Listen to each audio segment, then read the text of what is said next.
Travails of Eve's Daughters. Different Strokes for Different Folks. Chapter 1. I wish people don't have to get married and be trapped in lousy situations where both parties can barely stand each other. Liz Olagunju stretched her legs as she flipped through the fashion magazine spread over her lap. Marriage is not as bad as you are making it. You are overly dramatic as ever, and since you have never been married, you are in no position to make such judgments. Eugene glared at her friend of 8 years. It was a cloudless Saturday afternoon and the heat was particularly intense, but the two women were comforted by the quiet drone of the split-unit air conditioner. They sit in companionable silence in the sunlit coziness of Liz's living room. They have become inseparable ever since that fateful day they met at the youth service camp at Abuja. She believed that it was their similar challenges that made them attached to each other. They have had encounters that threatened to cause separation in their friendship, but these only strengthened the bond between them. I don't have to be married to know the happenings around me, Liz retorted. Sweetheart, not all marriages are bad. There are successful ones. Why don't you take a cue from those instead of focusing on the problem ones? Be careful, girlfriend, of what you are attracting to yourself by your thoughts. Please, this is not about positive thinking junk you tell yourself. I read somewhere that 75% of marriages gone sour, and the couples can no longer stand each other. Please spare me the details. You can still learn from the 25% successful ones, Eugene interrupted, irritated with the trail of Liz's thoughts. You are using those negative stories as cover-up for your real problem, which is that you are too scared to take the plunge. I know my marriage is not the best, but I am working it out. You want the perfect guy, perfect situation like you have in the fairy tales. Wake up, girl, and face reality. We are in the real world. You appear to have had me figured out already, isn't it? Liz yawned, her arms widely stretched out. See, I know you, Eugene laughed, mocking, the fast-paced, brilliant executive, ever impeccable and efficient on the job, but when it comes to emotional issues, you lose it and become like a fish thrown out of its natural habitat. Liz raised her brows, frowned. Liz, I get worried about you. You are throwing off the good things of life because some guy hurt you in the past. Exasperated, Eugene tugged at her long mane and faced Liz. You cannot continue this way. Your biological clock is ticking away as each day passes. You have to do something about it. But I have prayed about it and believe that God will give me a good man in due time. What else do you want me to do? Carry a placard that says husband wanted. Did I hear you say in due time? When in heaven's name is due time if not at your prime? Or is it when your beautiful black and glossy hair has turned gray? When your ovaries no longer produce eggs? Liz stared at her friend in feigned horror, her mouth curved in the beginning of a deep laughter. That is one of your problems. Never take anything serious. Prayer is great, but you have to do more. You have to make yourself available and join groups where you will meet your kind of men who are single and available. Liz quieted and pondered on her friend's comment. If she wants to be truthful and objective, she knows that Eugene is absolutely right. When it comes to her career, she is at her best, but could not handle emotional matters. One thing she treasures about their friendship is their truthfulness and honesty with each other. They never hid the truth and always say it as it is without mincing words. Eugene glanced at the clock and screamed, "Oh my God!" She rose to her feet, made a grab for her waistcoat and handbag. I have to be on my way. Zach's parents are joining us for dinner. After Eugene's departure, Liz pondered on their conversation, wondered why everyone assumed she does not wish to be married.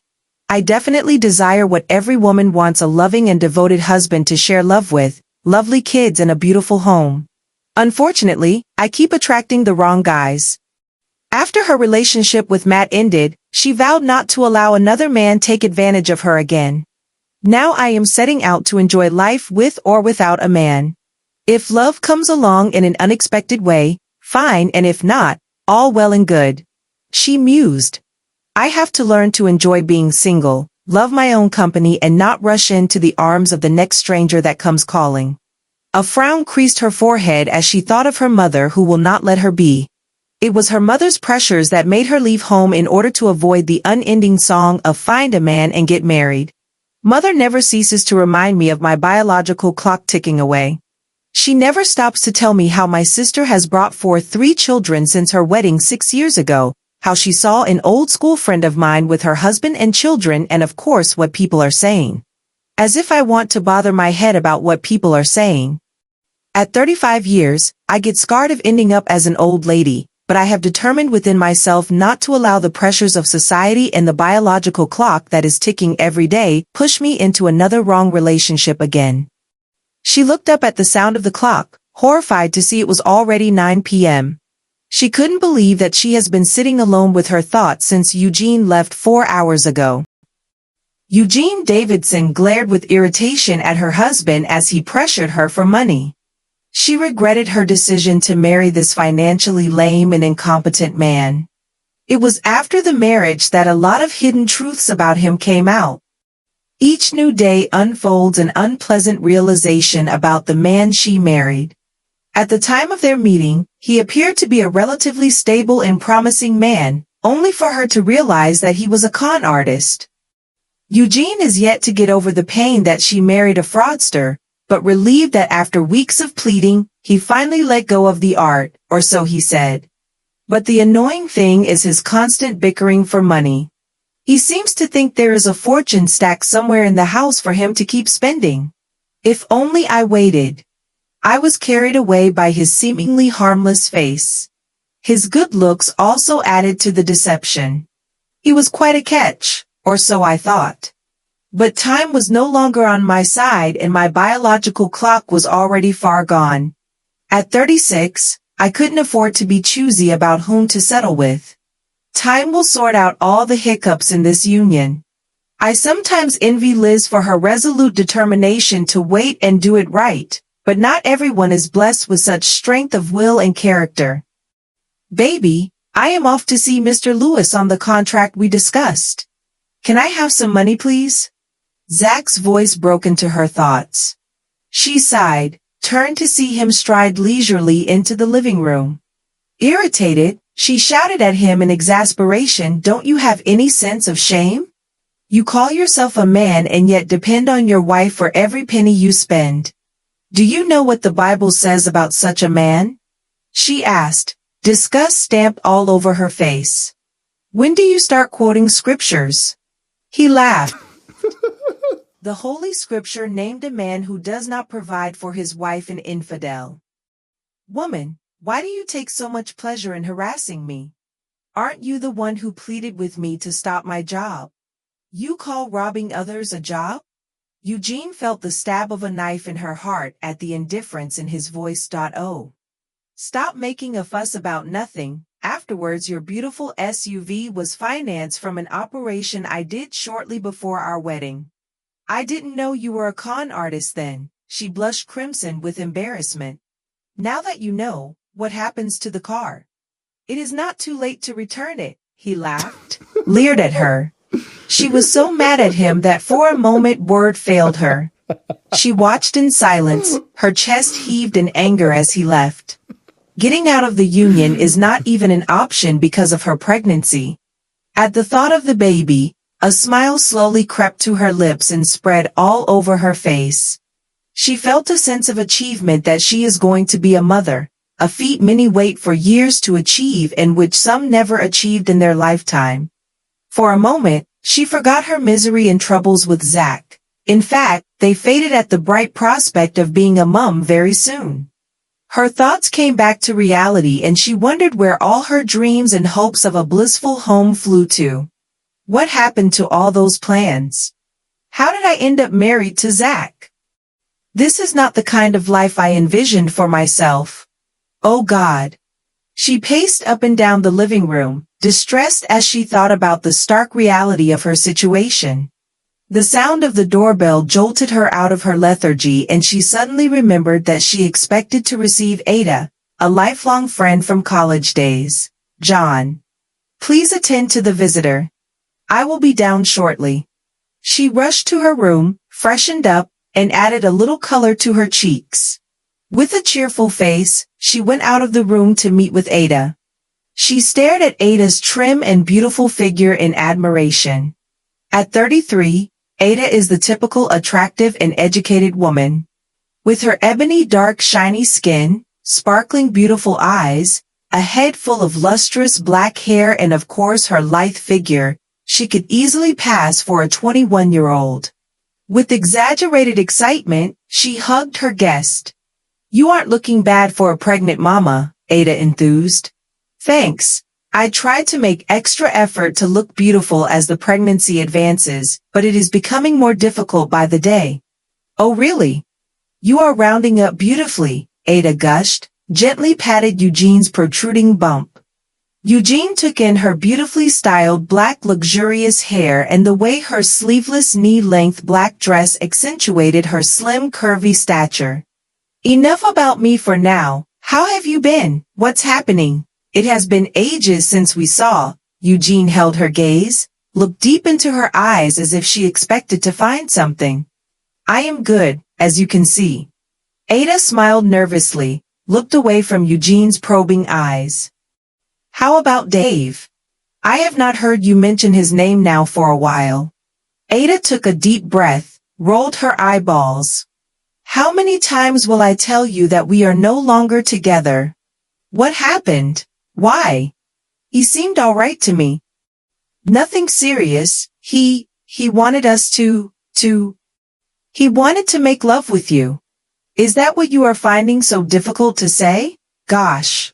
I thought you got over your prudishness." "But it is perfectly natural for two people who are in love to make love." Eugene stared at her friend, a hint of irritation in her voice. "I hope Liz will not hear you mouth those obscenities," Ada laughed. "Obscenities? That is the reason why you girls are still single. I get sick of this holier-than-thou attitude you exhibit at this time of your life. You think you are still in high school where you report to the matron every boy that attempts to pull up your skirt? Grow up and go find yourself a decent man. That is the problem. How do you know who a decent man is? Is a man decent by reason of his looks, education, his financial worth, his baritone cultured voice, his style of dressing, or what? What are you driving at?" Eugene's eyes lit up in excitement, certain that something was about to be unveiled. Ada locked eyes with her friend, wondered if she could confide in her. She bit her lip in nervousness and broke the eye contact. Being mature does not mean we have to sleep with every guy we feel attracted to on our love journey. If we do that, then we must have slept with hundreds of men in our lifetime. What do you make of that? Ada folded her arms across her chest. "I guess you are right about that. But you can't keep running scared from every guy who wants to get close. No, Eugene, do not go there. And stop playing mother hen to me. I just told you that I am all right, so what else do you want to know?" She retorted, her eyes suddenly filled with tears. She frantically searched for a handkerchief in the purse, hands trembling as if smitten with cold. Eugene stood still, shocked at Ada's reaction. "I am sorry if I said something wrong." She reached out and gave a kerchief to Ada. "No," Ada cuts in. "I am the one who should apologize. You are only showing concern for me. I shouldn't have thrown my frustrations on you. Please forgive me." Eugene patted her on the shoulder. "That is okay, darling, but I hope you will get to tell me later what that was all about." Eugene thought about her friend's violent reactions whenever she was teased about the opposite sex. Back in college, Ada was full of life and the soul of any party. Though slightly younger than the other girls, she was the most matured and friendliest of the lot. In fact, she got on with the guys so much that they believed she was going to be the first to settle down in wedlock. All that changed after she returned from her housemanship program at the university 10 years ago. She suddenly became a recluse. Eugene knew something must have happened to keep her tensed and uncomfortable at the mention of the men and relationships. But how can I help her when she refused to talk about it? Have all my friends gone crazy? She thought, her face a mass of expressions. Ada, the best way you can heal and get over whatever happened in the past is for you to talk about it. Believe me, you will feel a lot better the moment you put this load off your chest. I can't. Talking about it would refresh the episode all over again, the very matter I want to forget. I am glad you admit that something did happen. Do you know that sometimes the fear seems so thick? I remember my helplessness, I could almost touch it, and the emptiness of my life overwhelms me. At times, I feel like running mad.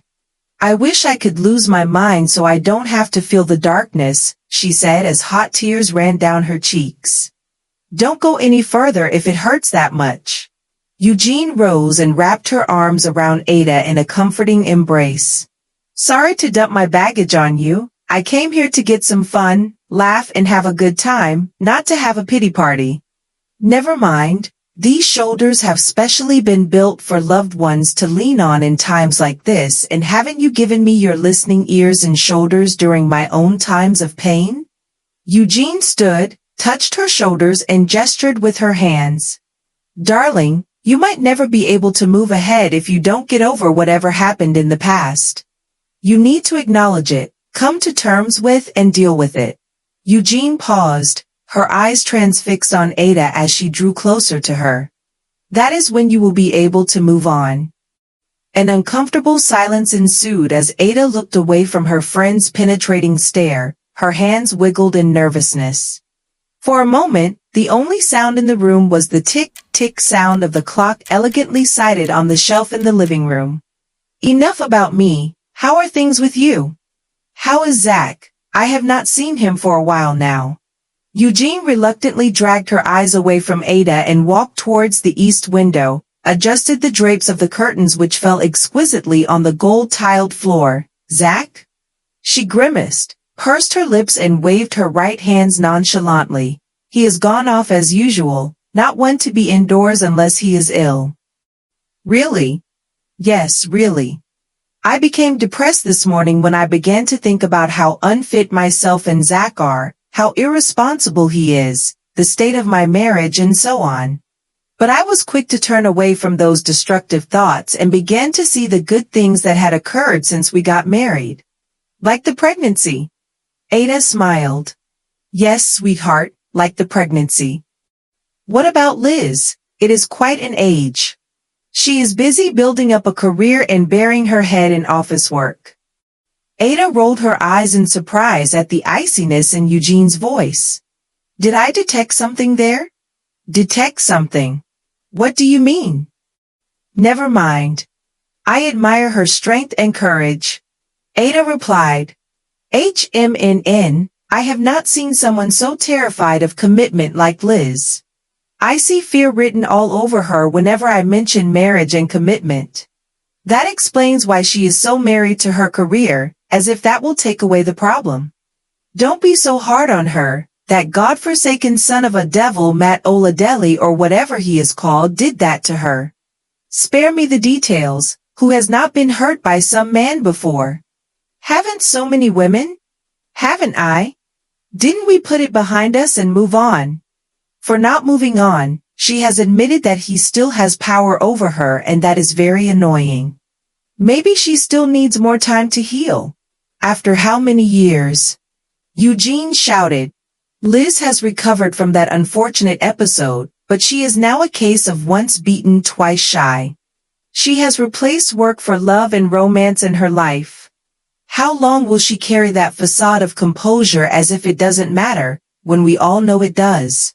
How long will she hide under her career? Her face became flushed with the heat of her emotions. You sound a little angry. Is there more to this? Yes, I am angry at the way a smart and beautiful woman like Liz is wasting away all because she is afraid to take a chance in love. Many happily married women today kissed a number of frogs before they finally met the prince. Wow. I love that analogy. Ada clapped her hands together. Her laughter rang out like a symphony orchestra. Anyway, let us support her. We have each other, and that's the most important. She stood on her feet and slung her beige-colored bag on her shoulder. Eugene said. Eugene rose up from the couch and fell into step with Ada as they walked out of the living room together. Eugene took a deep breath and held Ada's hands together, her eyes hovering over her with concern. We have to talk about that matter. Believe me, that is the only way forward. Thanks, Eugene. Chapter 2 continues.